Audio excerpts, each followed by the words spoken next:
Probably. All right, we are live. We are live. Let's see. And I just got the notification too. All right, all right. Everybody come into the chat. Come into the chat. All right, everybody. What's going on, everybody? Thursday. Happy Thursday. Happy Thursday, everybody. What's going on? Come on, everybody. Somebody get people coming to the chat. People coming to the chat. But anyways, welcome everybody back to Boosted Motion, guys. And today I have Midwest Hoonigan on the channel to ask all the questions that you want to know for the VQ motor and the VR30 motor. But anyways, before I get into the wait, why is it doing that? No. Okay, people not popping in the chat yet, bro. Okay. Yeah, I only see you too. I only see you on the actual feed. Yeah, it's weird. Okay, I guess I effed up, but all right. Let me see what's going on here. Why is it doing that? All right. Oh, okay. It's because I hadn't talked. That's why. I guess when I talk is when I appear on the screen. That's weird. Okay, that'll work. Okay. All right. Let me go back to this. Let me see anybody in the chat. What's going on, Winter? What's going on? Why is what's funny? It's actually showing an ad when I'm trying to go see the chat. I'm not trying to. Okay, everybody that's signing on, bear with me, guys. I'm actually using this and this together, and this isn't working. Nope, the phone thing's not working, guys. Everybody, welcome to the chat. Welcome to Boosted Motion. This is Midwest Hoonigan. He's going to be here to answer all you guys' questions. So if you guys are new to the channel, please, my name is Boosted Motion. This is Midwest Hoonigan. He is from the Midwest, and he has a Q60 Silver Sport. Nice red interior. I wish I had it, but he's a 2-door lover. I'm a 4-door lover. Just saying. Yeah. What's up, everybody? What's going on? So just introduce yourself to everybody, Midwest, while I try to figure this out, okay? Yeah, man. So what's going on, everybody? Most of you guys know me from my channel, Midwest Hoonigan. I have a Q60 3.0T. Definitely from the Midwest, but not for long. I just set up my channel recently. I'm moving to Dallas. So, yeah, I'm looking forward to these questions. I know you guys blow up my Instagram all the time with questions, so let's go ahead and get them out the way on this live feed. It looks like we already got a few, too. So, what's going on, Winter? Imagine, Joseph, what's going on? So, the first up, we got Brembo brakes and rotors installed, no squeal. Man, nice job, man. I noticed I have a squeal right now with my brake pads, actually. I think it's my brake pads that I got. It's a ceramic ones from Hawk. I don't know if you guys have any issues with that, but I got to get some new pads. What's going on, Winter? How reliable is the tranny holding up with your boost maxed out? Honestly, the transmission is not the weakest point on this 3.0T. On a 3.7, probably a different story, but the 3.0T got a revised transmission. It's still the same transmission. The internals on it, however, were revised. So that's obviously going to hold up a lot better every time you shift. But one thing to keep in mind, when your car is tuned, if you look at the graphs, the way you shift, the torque comes down. So it's always going to shift at a point where the torque level is lower. So the transmission actually holds up better by doing that. So that's something to keep in mind. We got Babacar Diouf in the channel. I'm terrible with pronouncing these names, bro. I see you struggle sometimes with it, but hello, Boost Midwest. Thank you for your channels. Lots of great information and content. Appreciate you. Know if the Q50 Q60 has self-healing paint like the G's? I don't know what that means. Self-healing paint. Yeah, well, remember that they have this kind of like technology where slight abrasions and scratches, tiny ones that's on like the surface level, it self-heals itself. It's like literally like a gel in the paint or something like that. Oh, okay. That's good to know. Yeah, but that's for the small little brushes. But even then, I've realized on my own paint, if I point my keys against it, I'm like, oh, there's a scratch. That's really? it. Yeah, like literally. I'm not. I don't think we have Kia Stinger paint. You know what I'm saying? But you know. Oh yeah, that Stinger paint is questionable, man. That thing be coming off so quick. I have two Kia Stinger neighbors, and they both have issues with their paint. One is yellow, and one is that gray color. That shit went back to the dealership immediately. Yeah. All right. So what's going on? Imagine this transmission sucks. Do you have a 3.7? I'm not sure what you have. Sebastian Torres. I have an all-wheel drive. We both have all-wheel drive 3.0Ts. Is the REDSPORT with 7K doing the mods or a base 3.0 T? Oh boy. Okay, finally got my chat thing working up now. Okay. The question of the hour: REDSPORT or non-REDSPORT? Which one is it?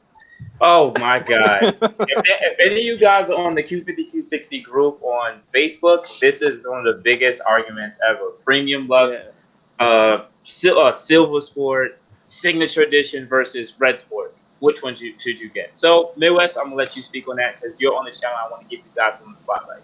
Right. So, honestly, guys, it doesn't really matter. Make a budget. It's really just have a budget. Can you afford a $300, $400 car payment, or can you afford a $500, $600 car payment? It's really what it comes down to. If you want the best of both worlds, get the REDSPORT and call it a day. If you are looking to resell the vehicle in the future, get the REDSPORT by all means. If you need all the bells and whistles, get the REDSPORT. But if you're someone who's just on a budget and you want to go fast for a budget, get a base model. It doesn't. Can I jump in? Yeah, go ahead. Can I jump in? But what is bells and whistles? I'm like sit there and really think about it. Bells and whistles. You can get a Silver Sport, whatever, right? And still have a BBK, still have sport seats, still have a sport bumper, still have all the sports features except for the diamond stitch leather. And what was the final drive is a little bit shorter, so the car will be a little bit quicker, and you'll have the REDSPORT wheels on the Q50. But here's one thing that always gets missed: the Q50 Silver Sport has a lot less features than the Q60 Silver Sport. The Q60 Silver Sport, you don't have to opt out for the performance package. It already comes with big brakes. You don't even have to option for it. So that's another thing. That's why the Q60 is always more expensive. But you're right, absolutely it's also right. a coupe too, so of course the coupe right. is more expensive. But bells and whistles, I'm referring to like the tech package, the driver assist package, all which you can pretty much get with the premium if you really wanted to. Yes, you can. So, and what's the sense? I mean, now that they have a package where, wait, I think the 2019 they got rid of the package, which is like the sports package with the BBK, with the BBK, with there's the DDS and the paddle shifters and a few other like little tinkers or whatever. Right. I think they got rid of that for 2019, right? Correct, because you do the leasing thing too, right? Right. But yeah, I try not to promote that because you know how people get. But either way, the Q60 Sport comes automatically with BBK, paddles, the oil cooler, all that stuff. So that's something else to keep in mind. The Q60 Sport is dead. They're not making it anymore. It stopped from 2017 to 2019. It's done. They're not going to make it anymore. It's just going to be a premium, Lux, and a REDSPORT for the Q60. So moving on. Okay. What tires can I get for my Q50 RS400 to reduce or eliminate wheel spin? Ooh, you want to jump in on that one? I know you got some. Are we rear-wheel drive or all-wheel drive, sir? Yeah, Stanley Ishmael Brown. What drivetrain are you? Rear wheel or all-wheel drive? Guess we'll follow up on that question. Okay, next. Going at 25 miles an hour at fourth gear. Okay. All right. Joseph says, I heard rumors that they're coming up with some turbo upgrades for the VR motor. Any word on this being true? First time I'm hearing about it. Well, when someone told me about it on my IG, I just went to the Infiniti parts site. That's what let you know what parts are being discontinued or whatever the case might be. I did notice that the passenger side turbo has been discontinued, and there's a newer model number for it. I don't know why, but we don't know. I don't know anything for definite. I don't work with Infiniti. They're not best friends with me, so I can't really give you the best answer on that. Next question. I have a G37, but I was thinking about getting a Q60. What's better, all-wheel drive or rear-wheel drive? Honestly, preference. If you want to be the faster out the box, I guess you get an all-wheel drive. But if you enjoy having a rear-wheel drive and having more fun with the car, I guess you could probably get a rear-wheel drive. To me, it really makes no difference. But you are going to be slower on a rear-wheel drive unless you have a drag radio or a slick or something like that on the back on track days. So keep that in mind. But for daily driving, I don't think it really makes a difference which one you have. The rear-wheel drive is going to be lighter, probably better for roll raising too. So that's what I would recommend. The only benefit I see in a person getting a road drive is you can have different size tires all the way around. Like, not saying that you can't have like a 245 in the front and 285 in the rear and still have the proper amount of diameter for the tires going throughout the all-wheel drive system. But I like the idea that these guys could just throw on 295, 35 in the rear and 235, 35 in the front and not really have any issues. You can still mess up the ABS though. The ABS will still be confused. That actually still happens because there'll be a big difference between the front and the back, so the car can pick up on it. Same thing like when people put their cars on dynos, and then the car Phoenix and tries to break the front wheels, you know, because they're detected as like slip or whatever the case may be. So you still have to be within that 3%, even though your road drop too, which is kind of weird. I don't know why. Cars are weird. But if you live in a cold climate, or you know, even have snow, but often wherever you live up north, like say in the USA, get the all-wheel drive. If you're gonna be in the South, honestly, if I live in Florida, I am not gonna have a long-wheel drive car. I'm not. I wouldn't waste my money. I would just get rear-wheel drive. I would have summer tires. I would never have an all-season tire. You know what I'm saying? I would have coilover slams or bags. Man, you guys in Miami are living your best life now. I'm telling you. Yeah, they are. All right, let's see what the rest of the questions are. Okay, first thing, let me just. I feel bad because I didn't shout out a lot of people at the start. I gotta start from the start. Shout out to Winner. What's going on? What's up? What's going on, Jay Nagi? Whoa, sorry, Jay Nagi. I messed it up. What's going on, Joseph? What's going on, Babacar? What's going on, Dees Davis? What's going on, Sebastian? How are you? What's going on, Hornet? What's going on, Vele? What's going on, Daniel? What's going on, Stanley? All right, we keep going. What's going on, Paul? Visor, how are you? What's going on, Centec? What's going on, Dees Davis? All right, I'm not missing anybody else, right? No, I think you're good. Paul Visor, what's going on, Dimitri? What's going on, Dimitri? How are you? How are you? What's going on, Del Canada? What's going on, Renee? What's going on, The Jam Rock? What's going on, CSW? CSW. What's going on, PRM5? How are you, man? It's been a while. Haven't heard from you in a while. PRM5, yeah, that guy's the truth. He's always commenting on my videos and everything. Oh, what's going on, Hornet? All right. Okay, so for the people that are watching right now, right? If you are watching, you're new to the channel. This is Midwest Hoonigan. He owns a Q60 Silver Sport Car Sexy. Please, if you follow me, you have to follow him too. Please, because we go hand in hand. This is like my brother from the Midwest that's about to be in the South or the Southwest. I don't know where you're moving, bro. You're moving somewhere in the Southwest or Southeast. But definitely go check out his channel, guys. Please go check out his channel. He has an ECU Tech Tune Q60 with all the bells and whistles, and I'm talking about aftermarket parts. All those nice stuff parts that I want to get, guess what? He gets them because I'm cheap. You guys know I'm cheap. I'm on my eBay nonsense, and he be like, you know, let me go get this nice. You see his wheels. You guys gonna need to go check out his. Definitely go check out his YouTube and go check out his Instagram. But let's continue with the questions. Okay, so ooh, we missed something. I want to go back. We missed a whole bunch. He got like 40 people watching. All right. So we got to get back to answer the questions. All right, that's like my anniversary edition 3037. No, that's not what I'm missing, bro. What was our last question, bro? The last question was, that guy was saying he was a rear-wheel drive, Stanley. Oh man, we probably missed a lot. Yeah, it's going fast. He said he was trying to get what's the best tires that he can get for his REDSPORT. He said he's rear-wheel drive. Honestly, rear-wheel drive, you can get any street tire for a normal daily drive. But if you want to go to the track, you want to get good times, get a drag radial or get a slick. One of the two should work just fine. Yeah. Moving on. Okay, I think I found it. Okay, cool. So is it Davis, right? Alex. Yeah. Okay. That's like my favorite anniversary edition 37. I have everything the IPL has, just minus the IPL badges and the tune. Okay, true. On a REDSPORT 12 Plus, the transmission got worse, too slow to downshift. Really? I never had Sport Plus because, you know, I guess what, guys? I have a Luxe with a sport bumper and sport seats because, you know, I drive a Luxe around. I'm just saying. Rear-wheel drive. Online, okay. Online, the 2016 REDSPORT all-wheel drive weighs 3850. And the 17 REDSPORT all-wheel drive weighs 4,000. What's the difference between both cars with the weight? It's a good question. It could just be tech package. Honestly, guys, it could just be tech package. Tech packaging. Honestly, it could be more cameras. They can have assist, all that other extra nonsense that you guys like to pay for. Like the cameras in the mirrors for 360 camera. All that stuff adds more weight to the car. I just weighed my car actually at the track the other day, and it weighed 3870. It's a Q60 all-wheel drive sport. With every single option available that the REDSPORTs can get.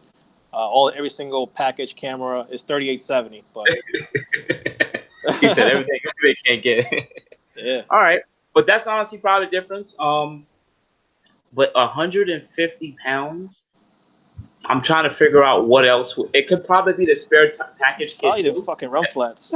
Yeah, well, I mean, if it's both from REDSPORTs, I would Yeah. assume that it's probably the spare package, right? Mm-hmm. Kit, and then I would assume it's probably fully loaded with the cameras and the sonar and everything that's added to it. And there's a few other things that you guys up to that add more weight to the car. That's the only thing I can think of.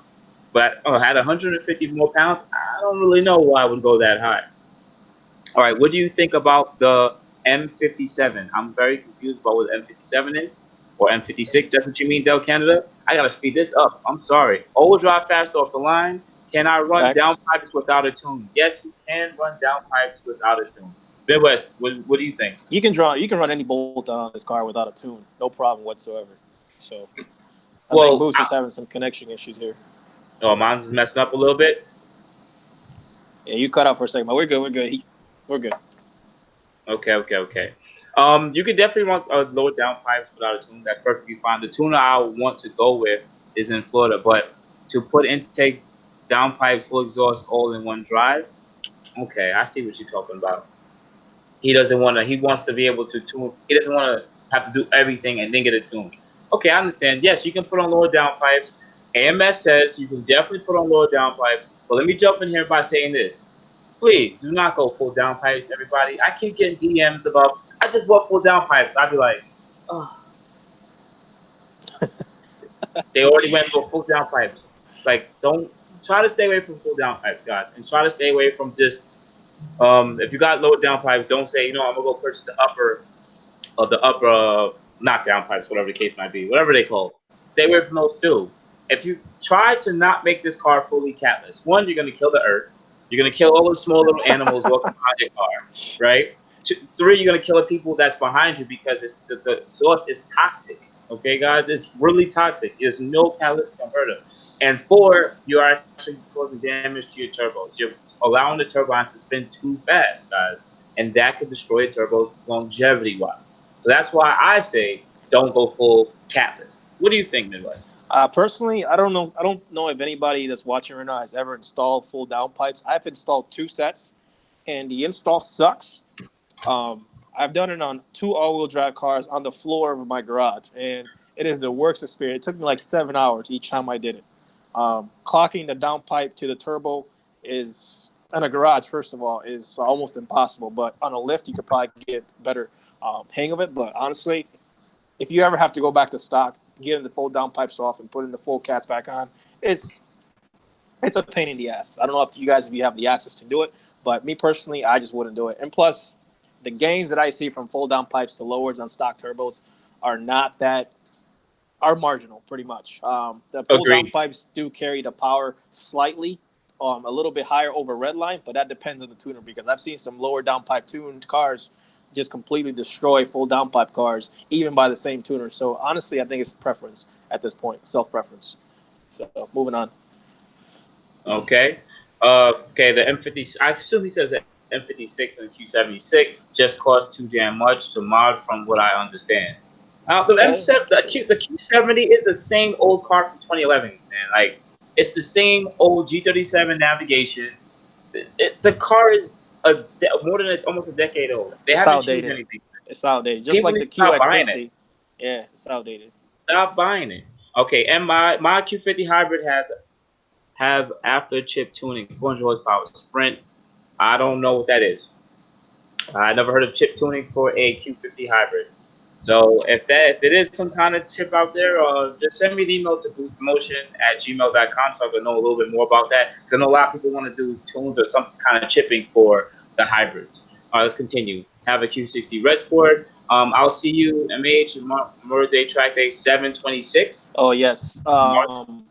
In Wisconsin, there's an event, a track event that AMS is doing in Great Lakes Dragway, and I'll be there 7/26. So PRM5, I'll see you there, brother. Let me know who you are when you walk up to me, man. 'Cause I don't know you in person. Let me know who you are.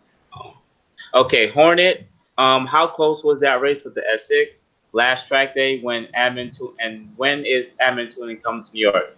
All right, so that S6 that I raced, which one? The one from the last track day, like that just passed, like my video I put up today.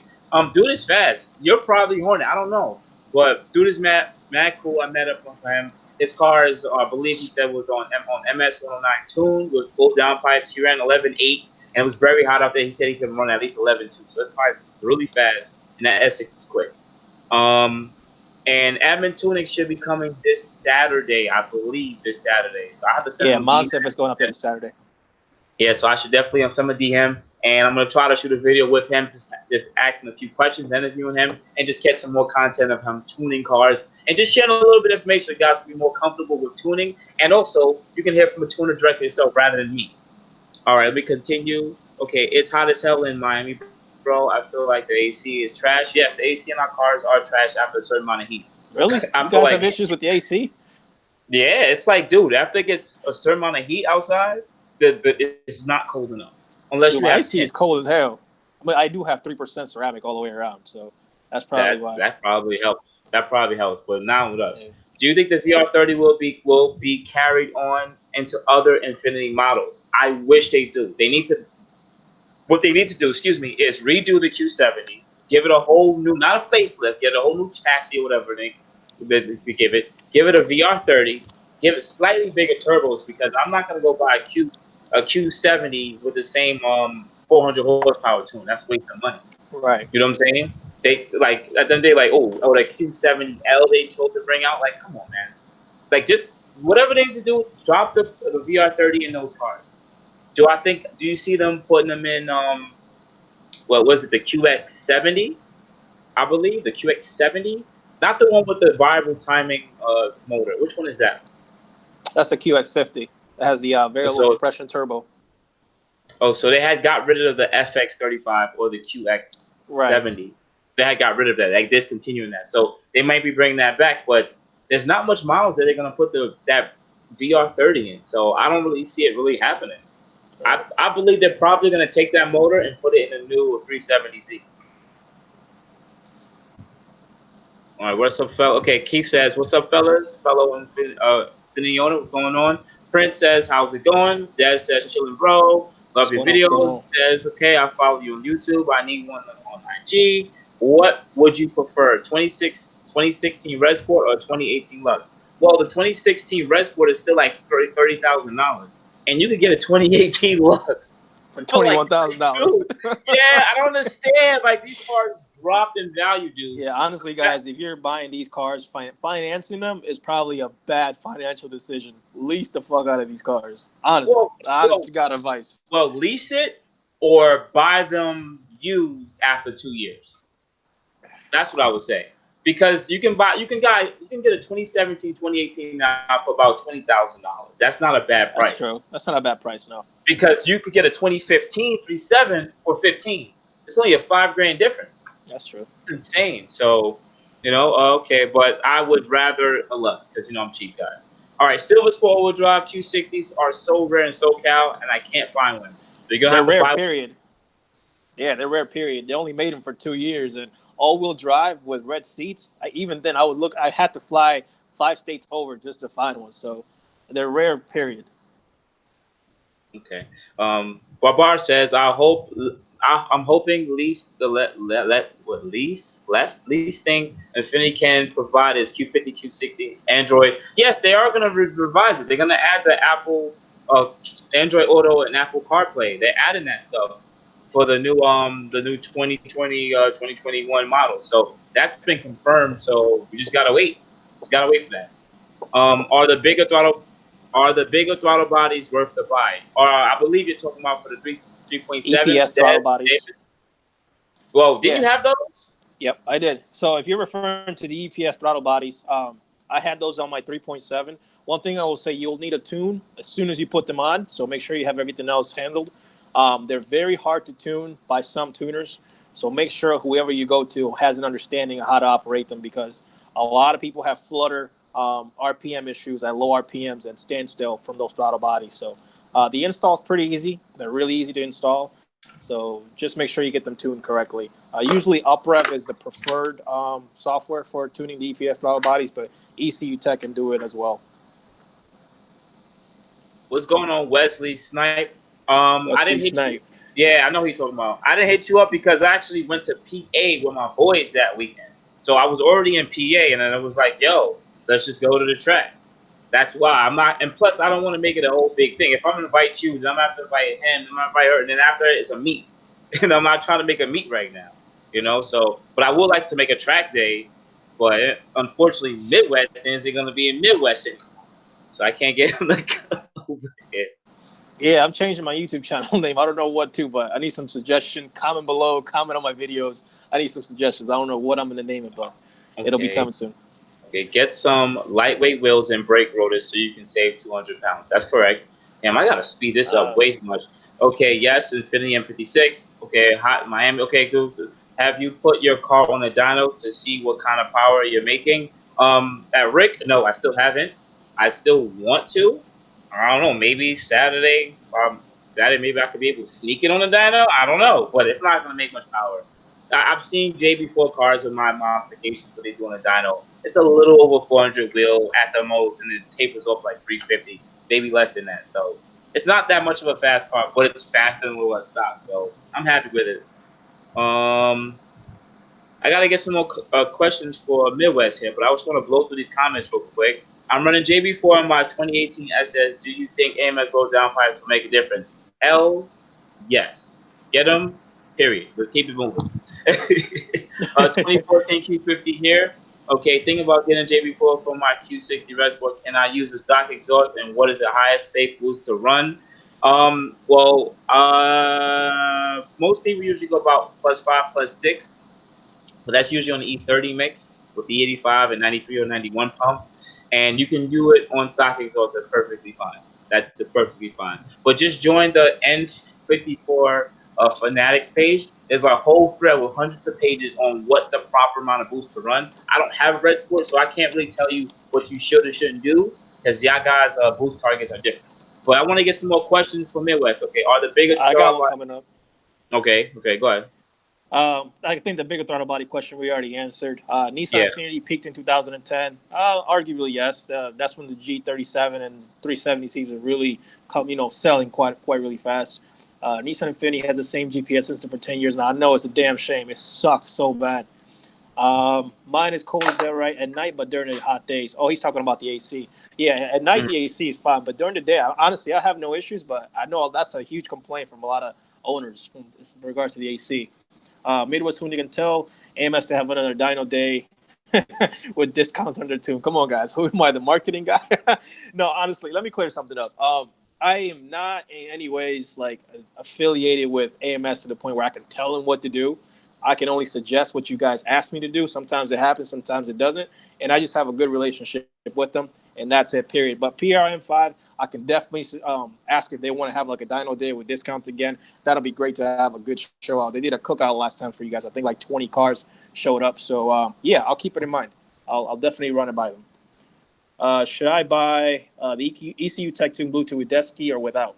16 no-wheel drive REDSPORT. Can you talk more about tuning options? Dang Nguyen, yes, you should definitely get the desk key when you buy the tune, because that way you can actually hook it up to your laptop and you have some sort of controls on your laptop. I'm actually going to release a video that I released a while back, and I'm going to re-release it again with some more information in regards to ECU Tech tuning. So right now, that question, I can answer it for about a half hour to an hour.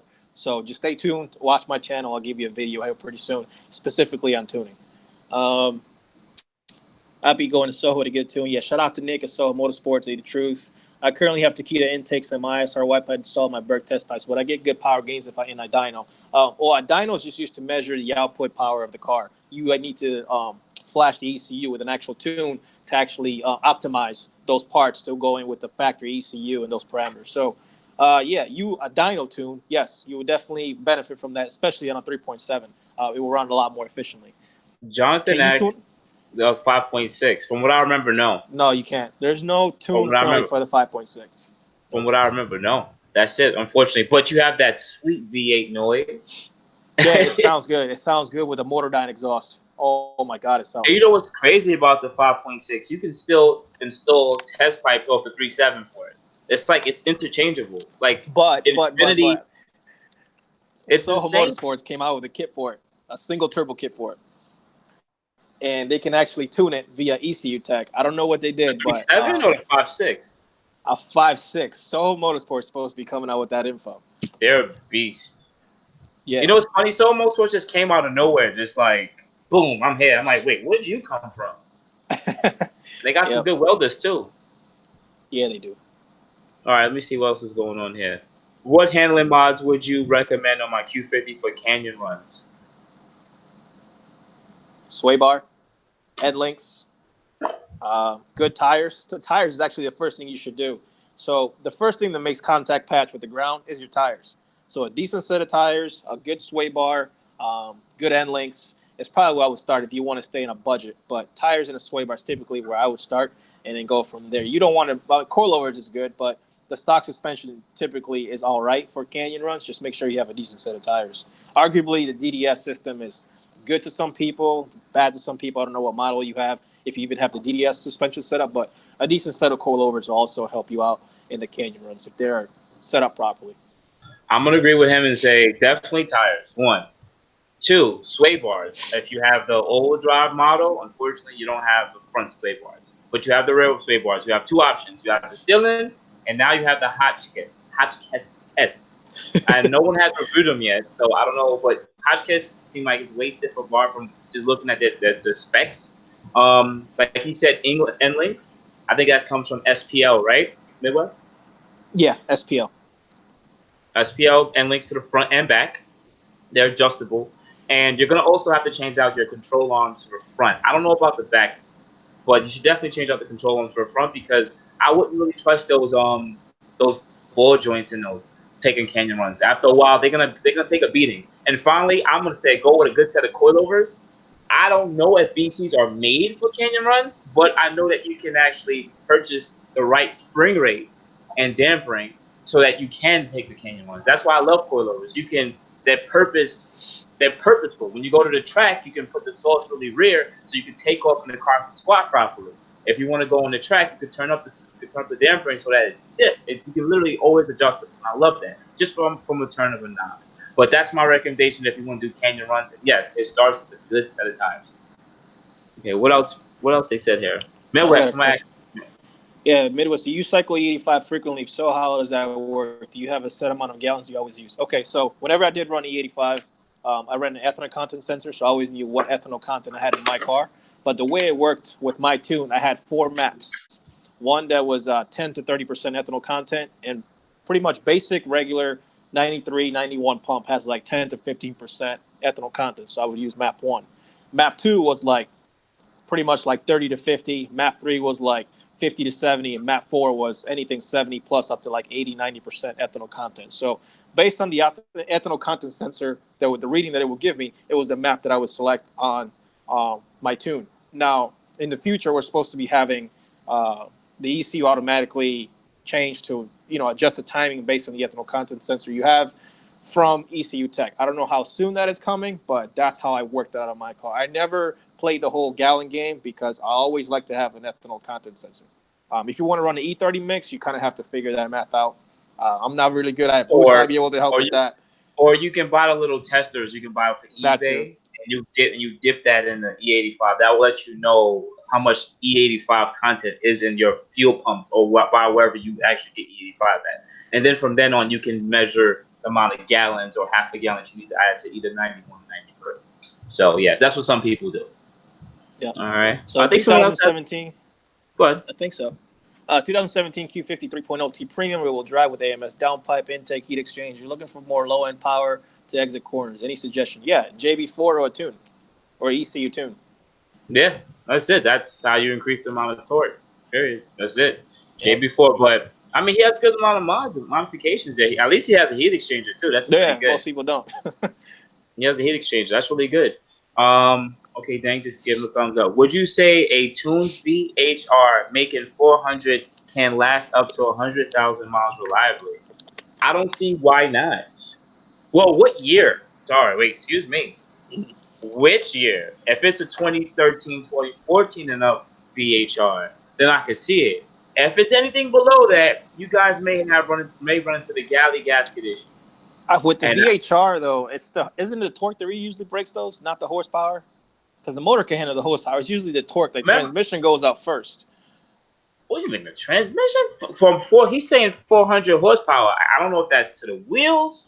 First thing, this car, the VQs are not torque monsters. Yes, they're torquey compared to other V6 cars, but they're not torque like our kind of cars. You know Right, but they can handle 400 horsepower in the stock motor. What I'm referring to is maybe what kind of torque are you making at the 400? Is it supercharged? Is it spray? Is it a turbo? Because you're going to have different torque levels with each of those three. So, anything they're not gonna be pushing over 300 pounds of torque on a VQ motor, man. It depends. On a spray, you can.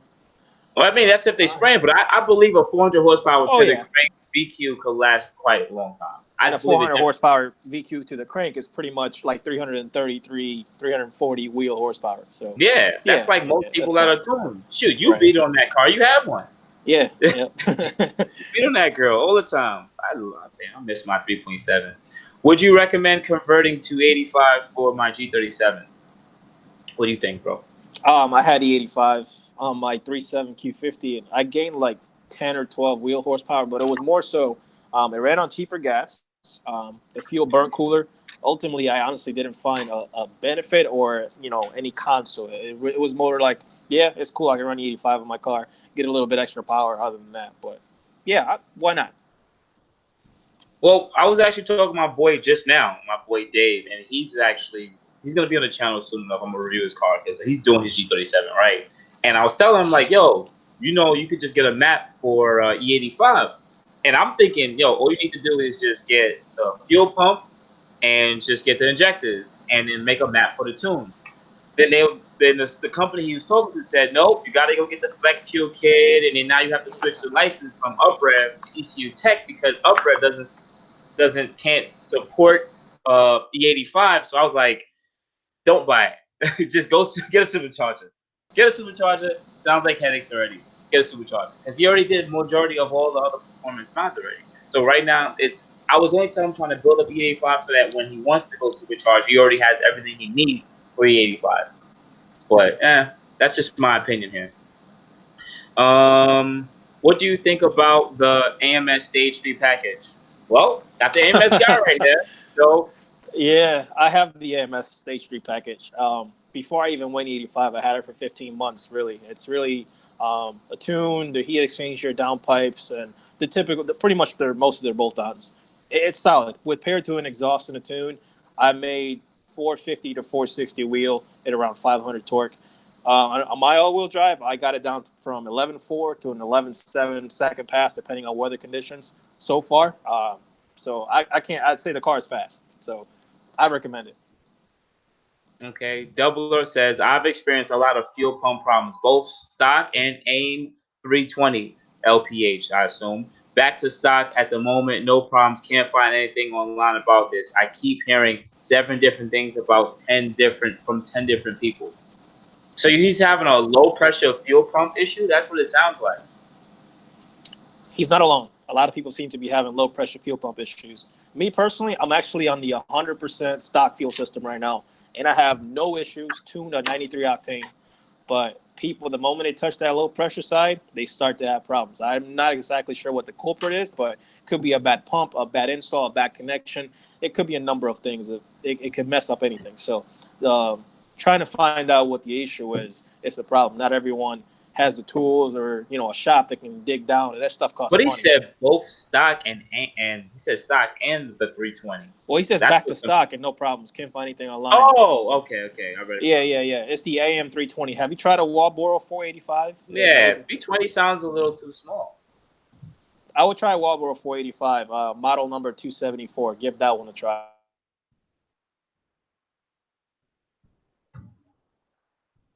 Come on, Hey, we spoke about the dyno this morning. Thanks. All-wheel drive REDSPORT with lower downpipes, 360 wheel power is a bit low. What do you guys think, Dom? This goes back to. Oh yeah. I was talking to him earlier. Okay. Yeah, I was speaking about earlier because he's pretty much on map. Wait, where'd he go? Okay, yeah, he was on map 0 for the JB1, which is pretty much a stock map, and he just has a lower downpipes. And I said that sounds about right for an all-wheel drive. It's just that it's probably very hot outside. I don't know how the humidity is. It sounds correct. 360 to the wheel with just lower downpipes and on stock map. All-wheel drive? Sounds about right. Sounds about right. I was telling you, yo, it sounds about right. Yeah. If he put the JB4 on and went to like map 2 or map 3 and started to adjust it, then you should see it increase. Right. But that sounds about right, bro. You're making the 360 is to the wheel, so it's 400 horsepower to the crank. If you take the 15 to 20% off the 400 horsepower to the crank, you'll be like right around 340, 330. Lower downpipes allow you to peak a little bit because it has a little bit of a boost spike, and that's probably what pushes you to 360. So it sounds about right. It all depends on the weather, temperature, and the drivetrain system. If it was real drive, you probably would have made it a little bit more. Craig says, on the 85 topic, I've heard you had 93 after a fill up to avoid certain issues. So so you're saying that you cycle it? Yeah, some people say you have to cycle your 93 after a few fill-ups of E85. Honestly, I think after 2000, most gas tanks are pretty much made to withstand ethanol corrosion. So I don't know what the topic is going around that you have to cycle 93. You may want to. I don't see why not. You wouldn't. I mean, just to keep things clean. But I know people that ran E85 for years in their cars without switching to pump gas and never had a single issue. So I'd leave that up to you. Maybe I can find someone who can give you a better answer. But as of right now, I haven't heard anybody have a failure from not cycling the fuels for any fuel-related problems anyway. The only thing I read was you can't let the E85 sit in the tank forever. Right. Like if you let it in the tank, it's definitely the water is gonna start to separate from the fuel, and now the water is gonna get sucked into the fuel lines. Right. That's just the separation. So you don't want to do that. Yeah. But that's E85 is hygroscopic. Okay. Thanks for the reply, guys. FI exhaust is next, then the tune. Okay, cool. FI is really cool. I like them. This take too long to make the exhaust. I have an engine style core intakes, HKS AXLEBACK. That's expensive. HKS back-to-back high flow CADs, ECU Tech tune. What more should I do to get more power out of my G37X? That's it. That is the general. Intake and exhaust and your cats removed. You're only going to make good power on a 3.7 as good as the air you breathe, how easily you push it out. So that's all it takes. Yeah. Intake, exhaust, cats removal, and tune. That's all you need to do on a 3.7. Honest to God. Keep you from spending money.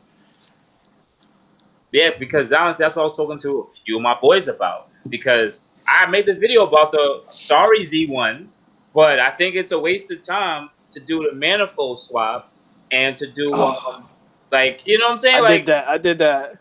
You know what I'm saying? I think it's a waste of time to do the manifold swap. I think it's a waste of time to get the EPS throttle bodies. I think that's it. I think I wouldn't even get the intakes because it's like you're gonna end up selling it later on if you want to go F5.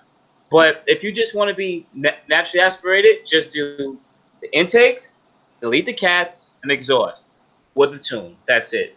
That's all I'm saying. A little salty right now. Boost told me not to give my throttle bodies, not to get the manifold. Man. I'm sorry, man. It's just sorry, Z, when they got the package. And I don't even like the idea of even getting headers. Like I know there's long tube headers out there. So like the PPE edition, which is great for like the 370Zs, whatever the case might be. But like if you have an all-wheel drive, you can't put those on your all-wheel drive. So you're always just gonna stick with the CATBACK, that's it, or the test pipe back. Which I don't even like some of the test pipes. You can't put headers on an all-wheel drive. There's 2 guys that did it. They probably cut up the headers. That's what they probably CZP did. sells a header on their website that fits the all-wheel drive. It just takes a lot of finessing, a lot of patience, but it fits. That's it. That's it. But what gains though? I mean, shout out. He had a lot of low-end torque. He had a lot of low-end torque come up. But I'm gonna shout out Monsef in this video because he made a video saying that headers do gain power, and it's true. The dyno shows it, but at a cost and at a headache. You know what I'm saying? That the price for it is just too expensive. Just for what 10 more peak wheel horsepower. It does help out the mid range, but it's nothing crazy amount that you're like, wow. It's like going E85. The same thing. It's only 10 at the most more wheel horsepower. But how much did you spend? $1,000, $1,500 for what? For what? For 10, 15 wheel horsepower? No, I don't believe in that. Just to give you a story, I spent $6,000 in bolt-on my 3.7, just from throttle bodies, manifold, lower plenum, different kind of tunes, all different kind of exhausts, arc exhaust, test pipes, you name it. It was on my car. Injectors, E85, low pressure pumps, And honestly, the car didn't make a over like 340 wheel, I think it was, on a dyno, and like 353 in a really cold day. But it was at a headache. It just cost way too much money to make that power. So. All right, let me see. Should I buy a Q60? That's a very generic question. At Crave Chuck. Yeah, that's a generic question. And which Q60 are you talking about? Because you have two here. You have the G37 Q60, or you have the new Q60 with the VR30. I got to continue. MR2 Turbo 12. How defendable would you tune a 2016 Q50 450 wheel to be a daily driver? Well, he has one, so he'll tell you how reliable it is. I had one for 15 months. I had a tune for 15 months reliably, without an issue. So I don't think you'll have an issue. Honestly, just don't beat on it every day. I mean, I know you're going to want to with 450 wheel on tap, but just conservative. But if you ever want to beat somebody, I mean, the 450 wheel will get you there A to B real quick. So I'd say it's reliable, man. You shouldn't have a problem. I mean, we should speak that it's reliable on 93 pump, right? Because, you know, after the 85, 500 wheel, we don't really that. No one's really been on that E85 at 500 wheel consistently for a very long time. So that's true. I'll leave it at 93 pump, guys. 93 pump, 93 tune. The car's been holding up well at close to 500 wheel and 500 wheel torque, whatever the case might be. Anything above that seems like headaches starting to happen with everybody else. But you know, the platform is growing, and we'll just have to see the brands that come out. How the Midwest and Boost. I'm gonna DM y'all my build list, and y'all tell me what y'all recommend. Okay, cool. Definitely just send me it at boostinmotion@gmail.com or boostinmotion on Instagram or Facebook. What's yours, bro? You have an email yet, bro? Do you have an email yet? Yeah, I have an email. It's just not my channel name, but you guys can reach me at Midwest Hoonigan on Instagram. Okay, yeah, you got to make an email for these guys. I just made an email like last week, and everybody's been sending me emails now. And I appreciate all you guys sending me emails. Okay, I have a 370Z STILLEN with a A2 air-to-air. Okay, thinking about boosted performance 67 comp turbo. Is it worth the change? Plus the new exhaust to a bolt BP. Well, I guess so. So you're pretty much switching from a supercharger to a turbo. Why not? How much did you make to the wheel, bro?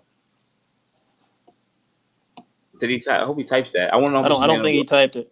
But a 67, that's a decent sized turbo. Just comment below what kind of setup are you gonna run with that? That sounds like a really nice setup. Are you gonna be using the STILLEN supercharger manifold, or are you gonna run it off the stock manifold? If you do a 67, I suggest you use a stock manifold. You're probably gonna get a lot more efficiencies coming off of that as opposed to using the STILLEN supercharger manifold. So comment below what your setup is, and I can offer maybe some advice. Supercharger manifold is trash. Yep. It's freaking trash. Run the stock throttle bodies on a turbo if you're gonna go single. That's it. That's trash. That manifold is trash. But he's air to air though. Yeah, it's smart man. It's rebuild Title 2 owner. It's that bad. Oh, he wants to buy a Q60. It's a rebuild Title 2 owner. Is that bad? Yeah, rebuild Title anything is a suspect. Quick. Somebody crashed it like twice. Yeah. You got a question for you. Don't get it, bro. Boost, have you adjusted any of the map 6 and below? I haven't done the fuel wires, so I stay on map 6. Have you adjusted any maps to work better? Well, map 6 is the adjustable map. Like, that's when you can set the amount of boost that you really want, depending on your car. If you have a REDSPORT, you usually don't go by above 5 or 6 psi plus. And if you have a Silver Sport, Premium, or Luxe, or Signature Edition, which is all the same 300 horsepower version, you try not to go above 8. And if you do push 9, you should have some kind of exhaust mods, and you should be on the E30, E85 mix. But otherwise than that, REDSPORT, stop putting up +9. You won't even hit your boost targets, okay? Somebody I know DM me and said they had +7 on their REDSPORT with exhaust. And I was like, that car must have moved, but they were running, their car was choking because it was running out of fuel. Like legit, the cars were running out of fuel because they didn't have fuel wires. So when you put on the fuel wires, it actually brings down the fuel trim so that you're not running your pumps dry and making the car freaking choke. Okay, y'all boys have a blessed night. I appreciate you very much, by the way. Milk, peace out, brother. Okay, you already took care of it. See, look, stay safe. Okay, cool. Do 60 premium. You're gonna have you. Okay, Unir. How do you pronounce that? You're near, right? Yeah, it's Junior. Yeah. You're near. You're junior. Yeah, there you Junior. Okay. How can I be the fast guy like you? General question. Just I'm not the fastest, man. You should send it. just That's it. send it. I'm Let's not the send it. fastest. I just There's have a a lot of fast cars decent out there. Q60, man. That's all. I have a 2014 Q50 all-drive. If I add a supercharger, what else goes with that? Okay. What do you think, bro? Test pipes, exhaust, tune. That's it. That's all you need. Definitely. To be honest, though, he doesn't really have. I mean, test pipe is so cheap. Like, why wouldn't you add it? You know what I'm saying? Right. Like, why wouldn't you add it? But pretty much after that, I mean, to be honest, I think he should go air to air. I mean, somebody wants me to make a video about the air to air kit that's out there by Soho, and I really don't have much information or know anybody who really has it. It's pretty much just adding the intercooler to your system and not relying on the stock. On the STILLEN intake manifold, which is pretty much a heat exchanger that heat soaks in like one pass. So it's just adding the intercooler to it. But otherwise than that, there's really not much. Get a tune. I don't know. I'm not too familiar which one he should get though. Should he get an up-rev tune or an ECU tech tune? Would you know a little bit better than me? Because I really wouldn't know. I think either. Honestly, I think up-rev just has better. It's been around for longer for the G37, G35 community, so it's been like a solid go-to. But I think ECU Tech and UpRev go hand in hand with each other, man. Somebody to ask, maybe ask Monsef in your video next time. You know, maybe ask him an opinion from a tuner perspective.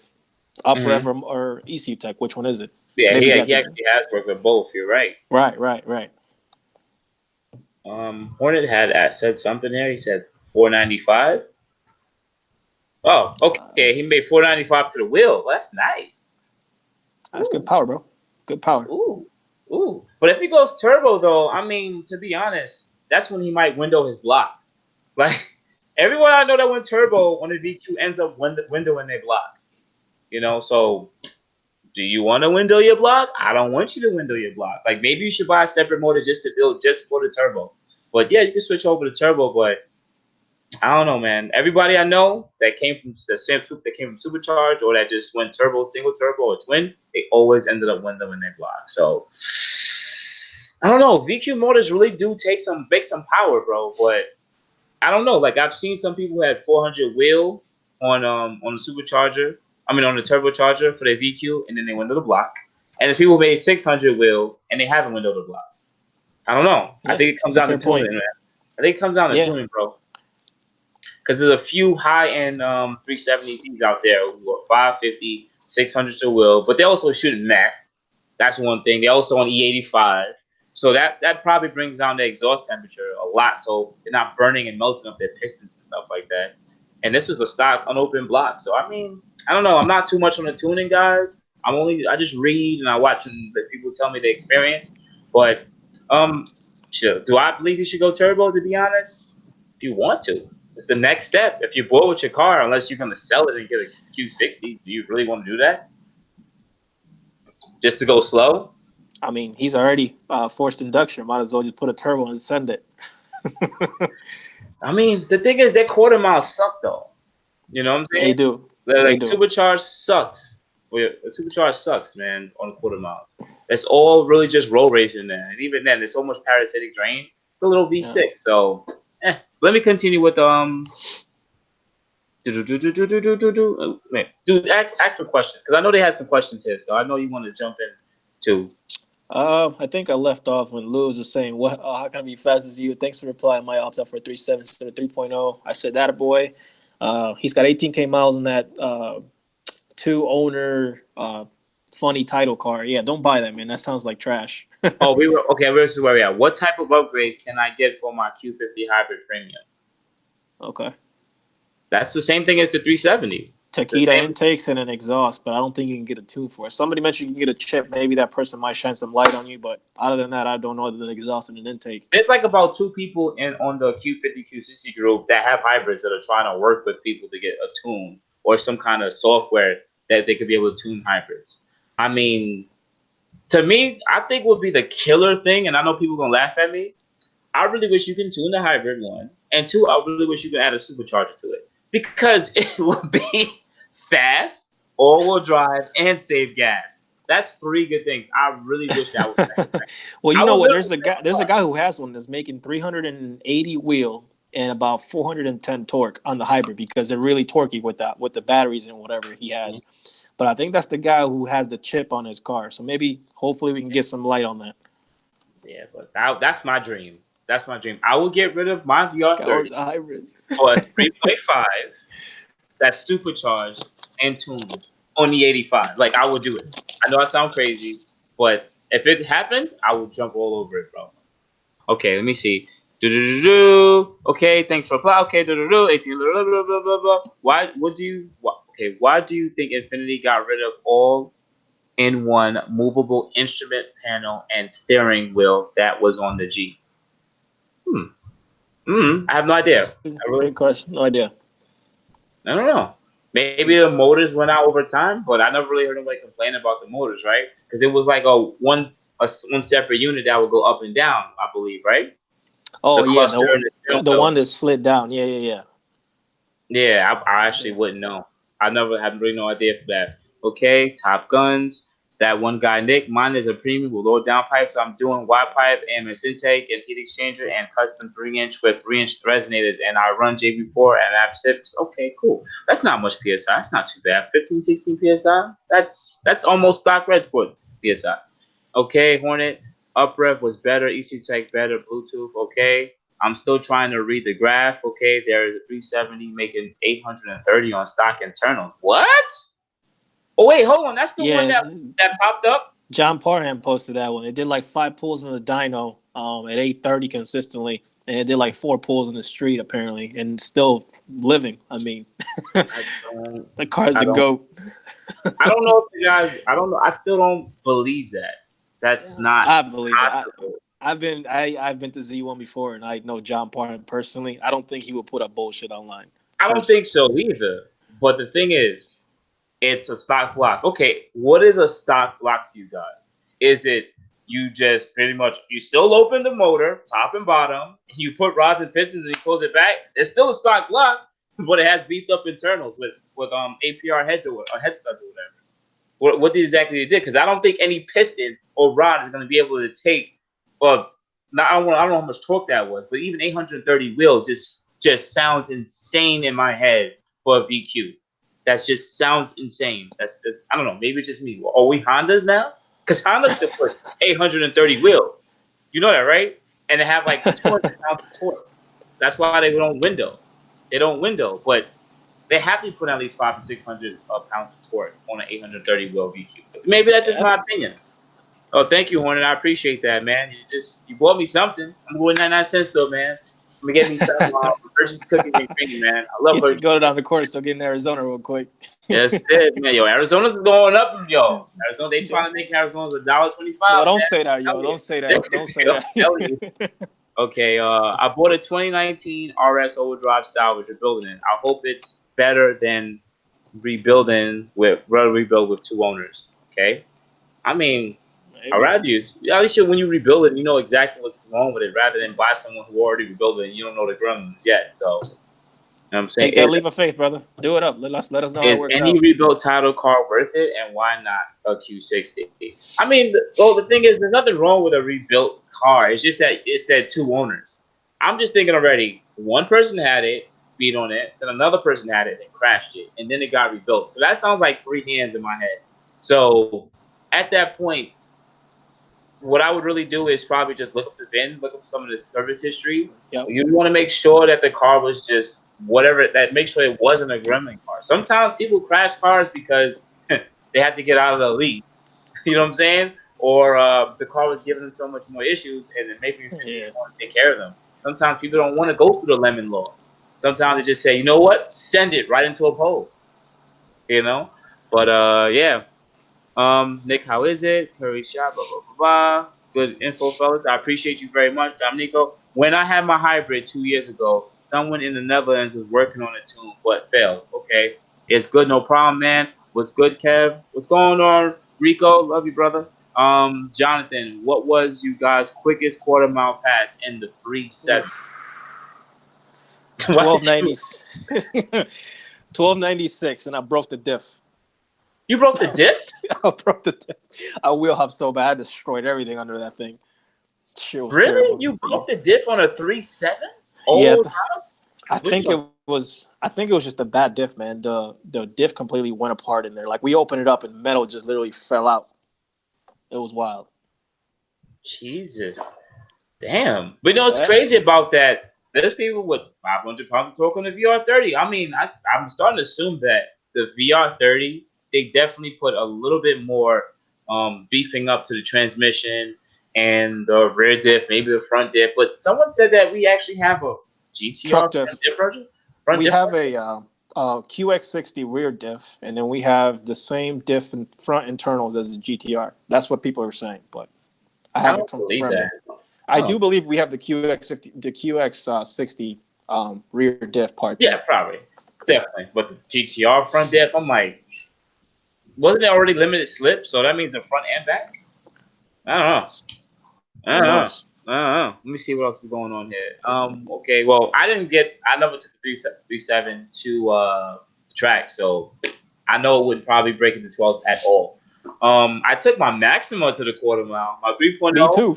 I had a Maxima too. I was like, I broke into the 14s. It was like 1480. Boom, that's it. That was fast. I thought it was the fastest thing on earth. The 3.5, I never took it there because I thought that it would probably start shooting oil all over the place. So I said, no, I'm not driving it there. I'm not saying it was a good car. I just didn't trust it going far. It was a 3.5. I had a 7-gen Maxima with the 3.5, and it went like 13.9 on up rev, but I blew 3 transmissions. So. Oh, you had the automatic transmission? I had the CVT. I had a CVT. Race with the CVT, disgusting. Oh my god! I'm sorry, guys. I know I have 2 people on it that probably like Maximas. I love Maximas too, but Nissan messed up by going with the 5-speed or the CVT that they did. It destroyed the fun out of that car. It did. That CVT training sucks, and it's so noisy. Like it's so loud. I blew 3 of them. And they all got warranted at the dealership. Yeah, because they already like, oh, yeah, another one. Yeah, I can see all those cars right now getting transmissions over there. The one in the front. Yeah, so.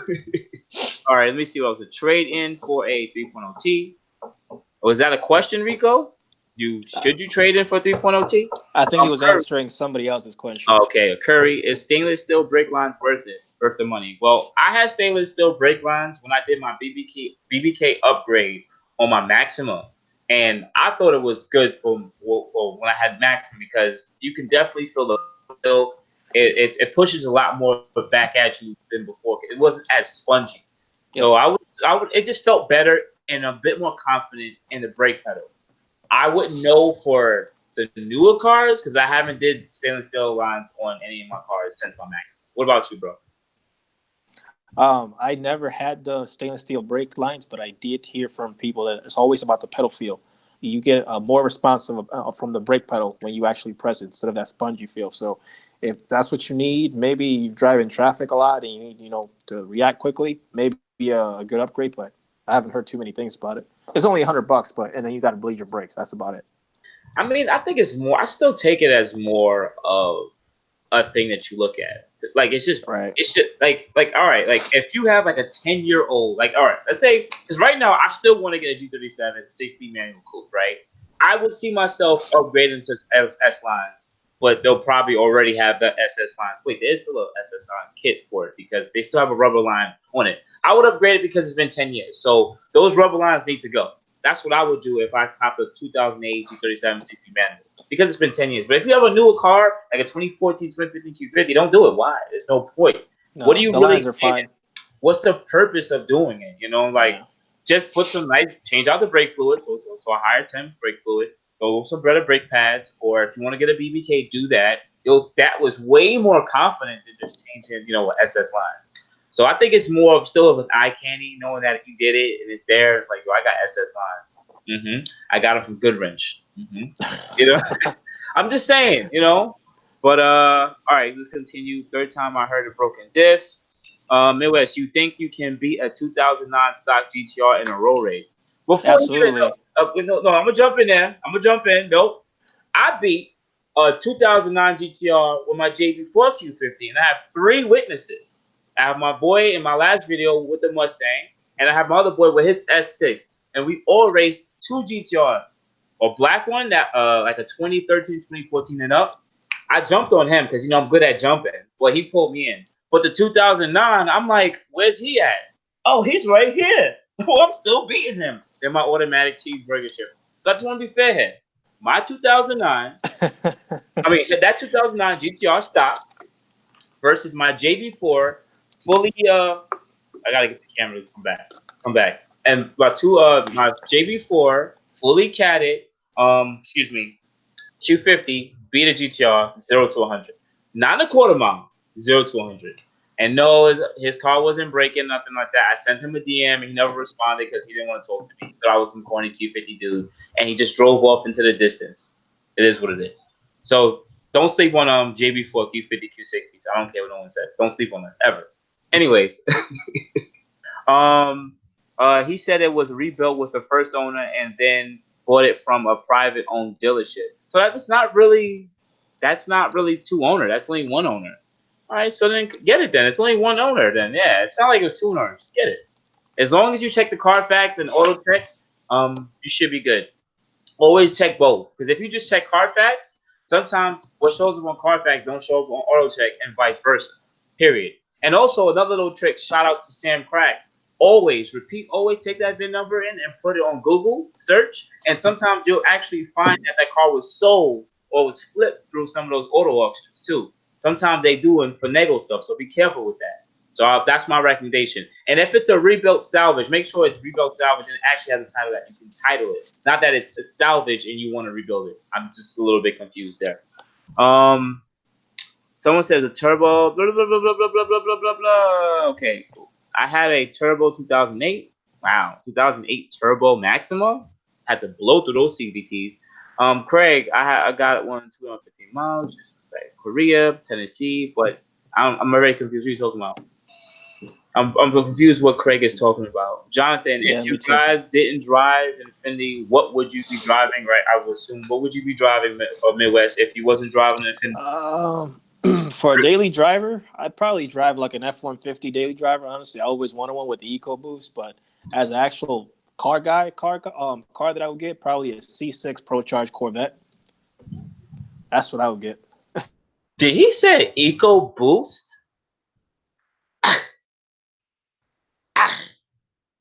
That's nasty. Yeah. Oh, the connection's messing up? Yeah, no, you good. You said EcoBoost? Yeah, F-150 EcoBoost, man. No. Get the V8.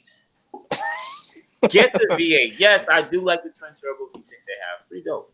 But get the V8. Be a man and get a manly V8. You see? Manly. You see this? This is a non-believer. Okay, listen, I've seen what an EcoBoost F-150 can do with tune and parts.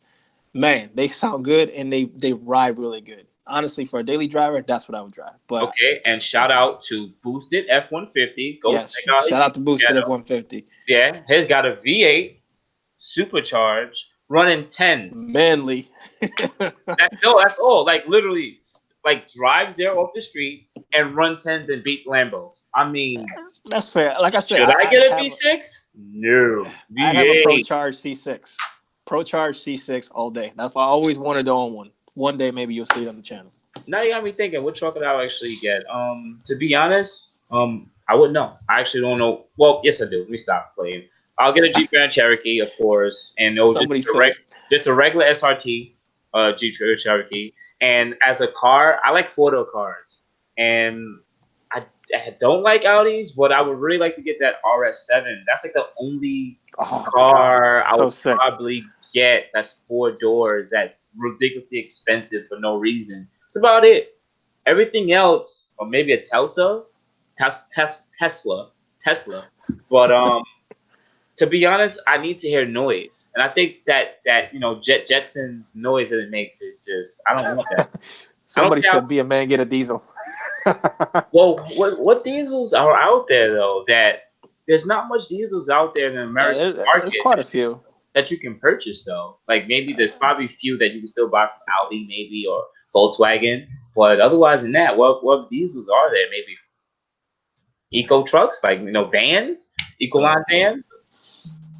This girl is calling me. I'll call her back. But yeah, man. Yeah. Okay, guys, continue with the questions. All right. Okay, guys. We're gonna give you guys how much more questions we got? Oh man. Okay, we're about to Give you like 5 more minutes. Yeah, that's what I'm saying. I'm about to blow through these questions real quick, guys. Oh man, Netherlands. Where we at? Okay, should Nissan bring the Ultima Coupe back? And I have a 3.5 SR, and it was a fun front-wheel drive car. No. No, I don't think they should bring it back either. The Coupe, not at all. I don't think they should bring it at all. I think they should still try to continue to make them stick, and I also believe that they should make the turbo new Ultima that's all-wheel drive. It should be all-wheel drive with each other. It should be turbo motor with the all-wheel drive, not turbo motor with the front-wheel drive one, which is stupid. Thank you, Nissan, for doing stupid nonsense. Continue. Bring the manuals back. Yes. What's going on, Jam? Okay, Curry Shot should. Okay, no. Do you recommend doing a BBK install yourself? If you never did it before, no. Take it to a shop. Take it to a mechanic. Don't do it yourself. You're gonna bleed. There's gonna be brake fluid everywhere. Don't do it yourself. I'm just being fair here. I'm just being fair. John, I would like to try. I would like to try to get a Genesis G70. That's a really nice car. I hate the CVT. Okay. Blah blah. Okay. Cool. What's up, bro? KA. What's going on, Tony?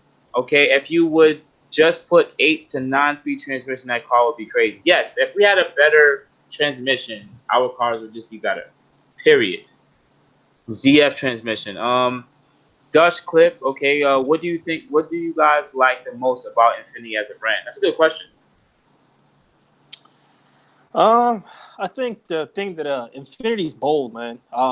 When they brought out the G35, they took on BMW by storm. BMW and Mercedes did not expect the G35 to be on the market. I don't know if you guys remember, but when the G35 hit the market and people realized what it could do. That was a spaceship, boy. That was a spaceship, and it sounded so good. It wiped the market completely. Like it took a lot of business from them. So I think that was like the real footprint of Infiniti, or of our era, at least my era. I'm only 27 years old, but that's when I remember the Infiniti. That was the most important footprint moment for me. I don't know, but what about you, Boost? To be honest, I'm gonna go a little farther back because Infiniti is owned by Nissan. Same thing. Right. I'm talking about the Maxima days. Maxima. They made the Maxima to take on the German cars. You remember those videos? Yeah, I do. They would race the Maxima versus other similar class BMWs, Mercedes, and would beat them. That little five-speed Maxima. Oh God! And that's what I love about. They were bold enough that they would actually race and show that they could perform just as well. I believe after like 2004, Nissan just gave up on that, right, and let Infiniti take over. And then from then on, Infiniti just lost everything after like the G37, like after 2012, 2015. They just gave up. They never tried to make anything really after that. They still make the 370Z. Oh my God. They do. So it needs to keep it. But that was what I liked about it in the brand in the past. Now, currently, no. I don't believe there's nothing other than they finally coming out with a twin turbo motor, which they took forever to bring in the market. Like, they're late to the game. But you know what? I feel like they didn't get no shine. I believe that the Kia Stinger got mad shine. Like, oh my God, this car is so dope. Check out its performance racing against Mustang GTs. But I'm like, but I beat Mustang GTs in my car. What about us? We didn't get no love, no respect. But I think that comes down to marketing, though. So Infiniti, there's nothing. They're not doing good right now in my head. Keep going. EcoBoost, BM Man, get a diesel. Okay, cool. Midwest, what up? I had SS line on my G37 at the time, but the BBK definitely helped with the feedback and slightly quicker response to the pedal. It's worth it. It was definitely worth it after everything else was done. Okay, I would agree. If it's going in one package, then yes. Okay, thoughts on the ex-Nissan CEO arrest. I read about it, but I'm very confused, so I don't know what he got arrested for. Did you read about it, bro? Something to do with pocketing money. I don't remember the full story. I know that he was pocketing money illegally, but as far as the headquarters going back to Japan, I think that's going to be the best move for Infiniti to separate themselves, because right now the budget is owned by Renault. And Renault's pretty much taking the budget away from Nissan altogether, and Infiniti is a part of Nissan, so that budget is even smaller. So we're not getting exactly the innovation and quality. This is as a result, quality is going to take a hit. You don't have the right budget. Exactly, quality control. So I think going back to Japan, going back to the roots, that might be good. You never know what we're going to see. I know Infinitis get made on the same factory as GTRs and everything, so I don't know. We'll see what happens. Well, it is kind of quite nice that we're like the only place that has a twin turbo V6. I mean, Japan doesn't have a twin turbo V6 at all in the Q50s. They're more on the bird friendly stuff. So they have like the diesel. They don't even have diesel. They still have the hybrid and they have the 2.0T. I don't think they have a diesel version. Only Europe has a diesel version of 2.2. 2.2, yeah. And it's freaking manual. Thank you, Kirby Shot. I appreciate that very much. BBK is easy swap, but all right, cool. But okay, do a backflip. Also, stop making manuals. Okay, I got a 2018 Maxima SL. It's still amazing. Well, the new Maximas are nice though. Like they're really nice. The new Ultimas interiors and Maxima interiors are beautiful. Yeah, it is. It's nice and comfortable. Very nice. The only thing I didn't like is the steering. The steering's too light? It's too light. Unless you put it in sport mode, the steering then gets normal. But if you put it like in normal driving, like in standard, you can literally turn the steering wheel like just by blowing at it. It'll turn. You know what's funny though? No one ever noticed. The newer interiors in the Ultima and the Maximas are like the 300CX or X. Yeah, they have the center console to like kind of wrap around you. It's like it's nice. Focused towards the driver, and I like that. Hopefully they'll do that in the Infinitis, but they probably won't. Good for that. And can a 3.7X beat a newer RT Challenger in a quarter mile stock for stock? No. Probably not. Absolutely not. The new RT Chargers are 6.4 liters, not the 5.7s. You can mess with 5.7 liter of V8s from the Dodge, whatever the case may be. But the 6.4s, that's another animal. That's a no-go. I remember when I had my my Q50 3.7. This is when I had exhaust on it and intake. Dude, I went 3 times on every traffic light. I even jumped him because I'm good for jumping, and he just literally just came by with his active exhaust. I could literally hear the exhaust smacking in my face and making the cabin sound so good. So I took a beating, and that's why I got rid of my 3.7 and got a 3.0. Damn. God gapped the guy through 5th gear and made him sell it. Yeah. Yeah, he made me get rid of the 3.7. I got tired of losing. I'm sorry, 3.7 guys. I just got tired of losing to those 6.4s. And plus, they sound so good. But a Maxima interior kills all Infiniti interiors. Yes, you're right. I do agree with you, bro. Maxima interior is dope. And Apple CarPlay and all that. Yep, it is like a CarPlay. How is it one owner when the first owner had it and gave it to the dealer and then someone else bought it? No, I thought you guys meant that it was a 2-owner, and when you had wrote it, you had said the first owner crashed and then a private dealer or seller, I would assume a seller bought it and then sold it to you. But I was a little confused. But it's up to you, bro. Just like I said, definitely look up the history of the car. Definitely see if you can get the history of the car through Infiniti to make sure that the car doesn't have any gremlins that you might want to run into.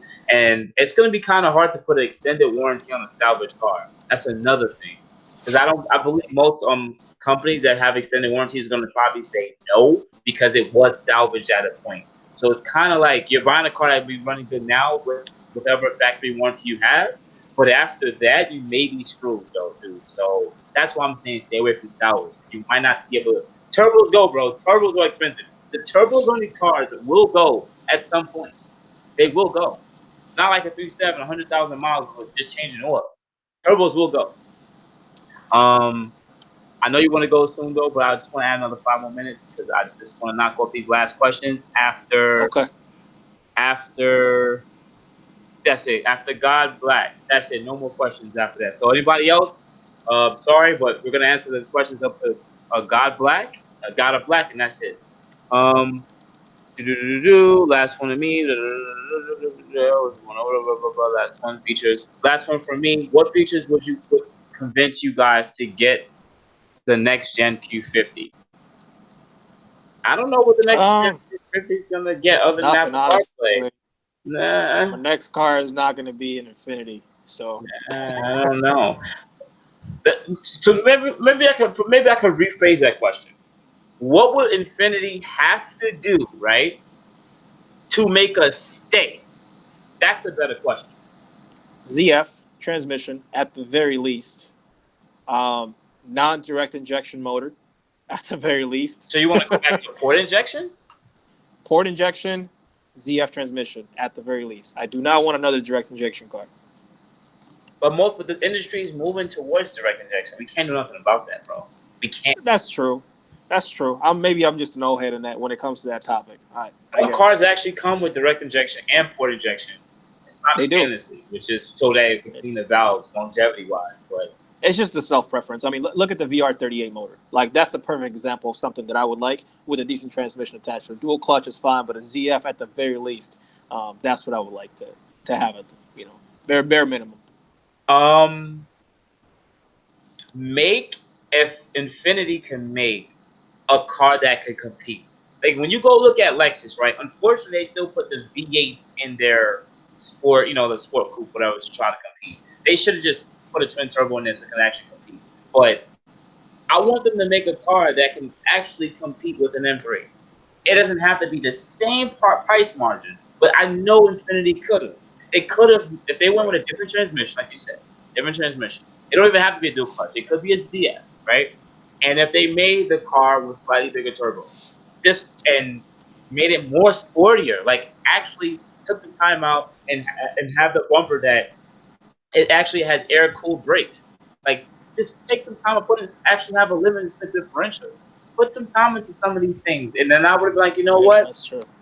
I would give them like you already have an oil, they take the time and put an oil cool, right?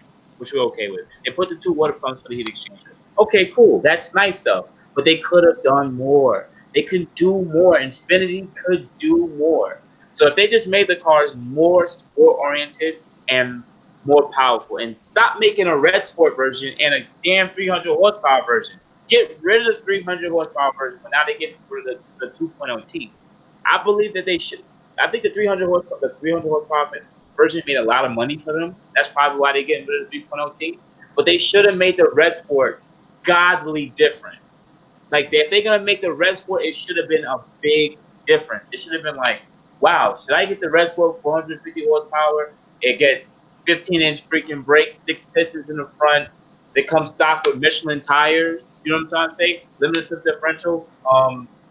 The transmission, of course, would have been different. I don't know. Like, just put some more time and attention to make the car an athlete. That's all. That's all I'm saying. Make the car an athlete. Thank you, Dre. I appreciate that, man. Okay. Can 15 offset wheel fit the 3.7 with the sport calipers? When it comes to wheels, dude, that's one of the hardest things to ever know.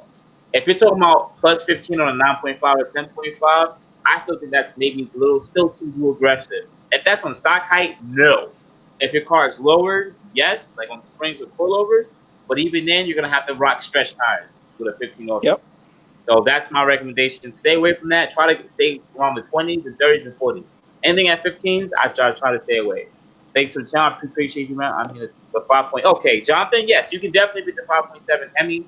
Easy peasy. But you have to get out the hole. You might have to jump in. Because, I'm good at jumping deep. Okay. John, he says, hold on. Can you swap a VQ37 transmission with a VR30 transmission or just get a level 10 transmission? It's a good question. That's the last question.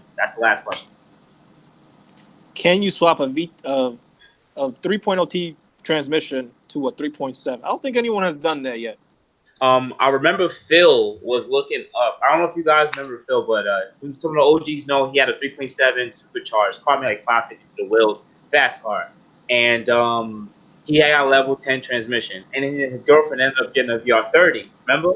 And he was going to try to use a level 10 transmission on her car. When he looked it up, talked to whoever he knows, he said that it bolts up, but something with electronics is different.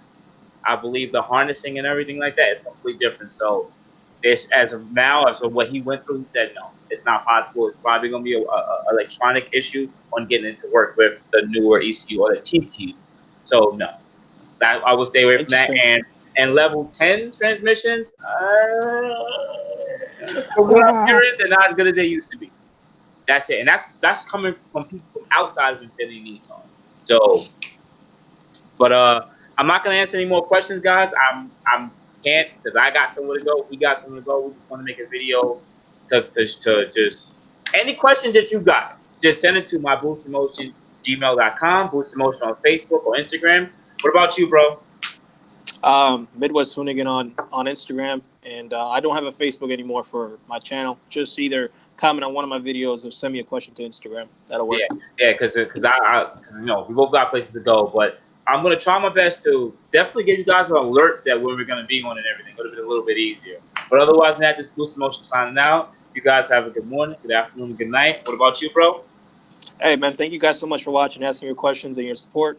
So thank you. This happens because of you guys. So appreciate the support, and let me know if you guys have any questions. Hit me in the DMs on Instagram or comment on any of my videos. Appreciate it. Thanks again, brothers. Appreciate you. Thank you. Have a good day.